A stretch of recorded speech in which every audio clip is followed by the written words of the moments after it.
What's up, everyone? We're back with another video. Woo woo! Today we're reacting to Luca. Is it good or not? It's a new movie, and no, it's not Pixar, it's Disney.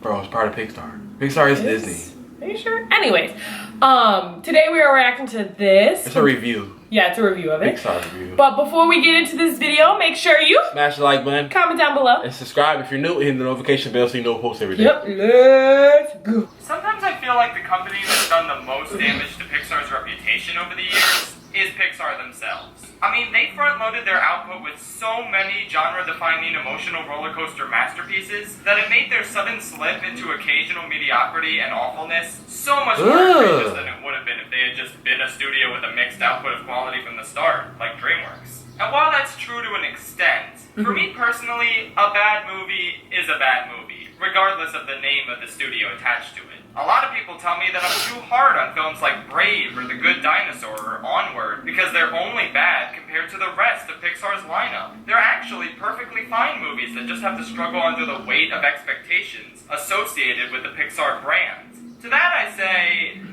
no, they're bad movies, at least in my opinion. I don't care if they came from Pixar or Illumination. I still wouldn't like them for reasons I've gone over plenty of times before. Now, I wanted to bring this up before talking about Luca because this movie is another one that doesn't seem to be living up to the Pixar standard on paper. Pixar movies are supposed to make you cry or feel or think. They're supposed to be child-friendly, whimsical adventures while also being deep, emotionally moving experiences that get better as you get older. Luca is not that. It's not a WALL-E or a Toy Story or a Coco or a Soul. What do you mean? It really just is His dad abandoned about two him. sea monster What's bros that? chilling No, don't tell you. I ain't finished it. Oh. in an Italy town 6 feet apart because they're not gay. The conflict of the movie is they want to win a race to get money to buy a Vespa while also hiding the fact that they're sea monsters. There's no grand quest, there's no reflections on the nature of life or emotion or anything like that. It really is one of the simplest movies Pixar has ever made, and it doesn't seem to jive with most of the studio's best films. And you know what?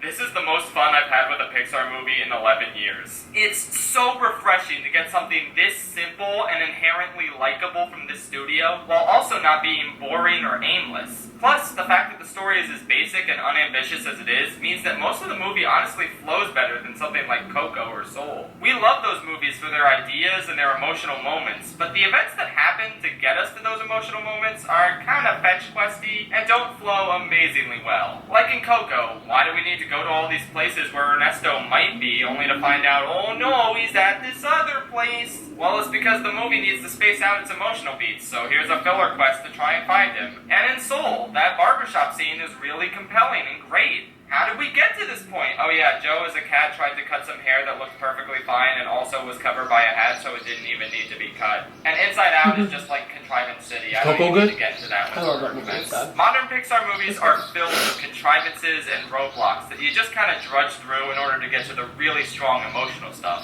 Now these contrivances never bothered me that much. I mean, obviously I love these films, but they do prevent the story from flowing as well as they did in the early 2000s Pixar movies.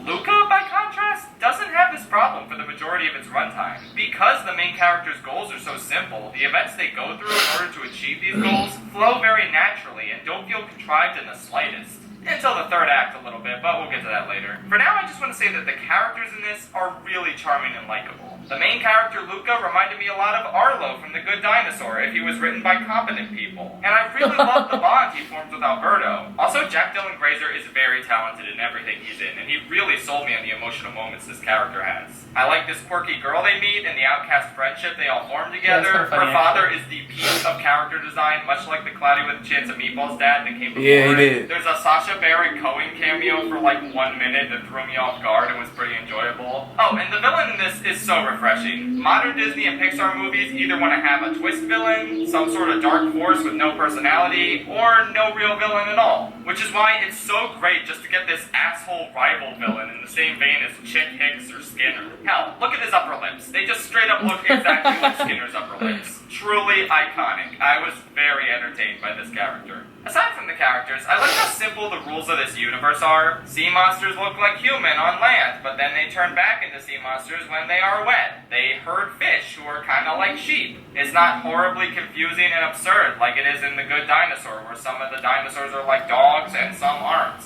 Oh wait, I might be thinking of Dinosaur the Disney movie. Man, Disney CGI dinosaur movies. All my homies hate Disney CGI dinosaur movies. Point is, the rules of this movie are very clear and they don't break them at all, really. I also never screamed, "Are these humans blind?" at the screen like I did in Toy Story 4. I think these sea monsters covered their tracks pretty well and it was all believable. And this movie has pasta in it. So much pasta that I got really hungry halfway through and just ordered some. It was delicious. I give this movie bonus points for its pasta. This is how I judge movies now. Please respect my decision during this difficult time. Okay, so wow, this movie sounds very fun and charming and enjoyable and kind of the best thing Pixar has made in over a decade, right? Well, I'm not really sure, because compared to something like Coco that just knocks everything out of the park in its final act, this one kind of falters a bit in that part. I guess we'll get into spoilers here. Skip to this time. Alright guys, interaction video. We paused it right there because I haven't finished the Luca movie, so I want to finish. I have.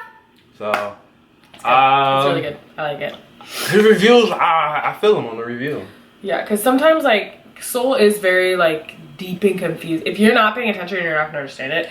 But like all Pixar and Disney movies, obviously kids are gonna feel and see one thing because they're children, and then adults are gonna see the hidden message behind it. Like Coco, for instance, it was such a good movie. I cried.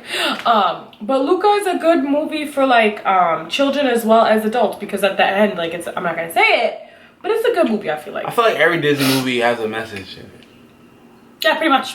Pixar, Disney, like Little Mermaid, DreamWorks, all that good stuff. Little Mermaid, she wanted, like, the world's hers. She wanted to follow her dream to be a human, and her dad and them didn't understand, but she seen the vision, and she became a human, and she got married, had kids. Like, she literally left her family for D. Why you say no? She got married. She wanted to be a human. She wanted to. It's not that she wanted to be. She fell in love with one of the guys. Yeah. That's why. Bro, it was. But I'm saying, it was Little Mermaid. Bro, it was a happy ending though. She took that chance in the world. Like she seen her vision in the Little Mermaid. I feel it. But alright guys, and Nemo, I'm not gonna feel it. But alright guys, comment down below how y'all feel, and we'll see y'all next reaction video. Yep, and